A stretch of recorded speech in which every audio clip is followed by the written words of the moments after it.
دنیا میں آنے سے پہلے بھی ہم ایک زندگی گزار آئے ہیں، اور بدقسمتی سے اس کا تصور بہت کم لوگوں کو حاصل ہے۔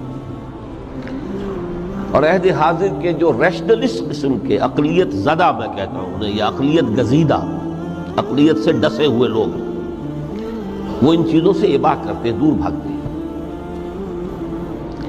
ہماری پہلی تخلیق ہوئی تھی عالم ارواح میں، الارواح جنود مجندہ، لشکروں کے لشکر تھے۔ آدم سے لے کر آخری انسان جو دنیا میں پیدا ہوگا قیامت تک، سب کی ارواح عالم ارواح میں پیدا کر دی گئی۔ وہاں عہد لیا گیا، الست بربکم قالوا بلی، کیا میں تمہارا رب نہیں ہوں، مالک نہیں ہوں؟ ہم سب نے عہد کیا تھا، کیوں نہیں؟ شہیدنا، ہم گواہ، یہ عہد الست۔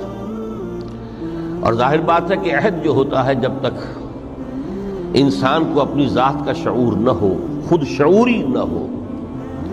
آپ دنیا میں معاہدہ کرتے ہیں تو کہتے ہیں کہ بقائمی ہوش و حواس میں یہ عہد کر رہا ہوں، معاہدہ کر رہا ہوں، تو ظاہر بات ہے کہ اس وقت ہم تھے اور ہوش و حواس کے ساتھ تھے، خود شعوری کے ساتھ تھے،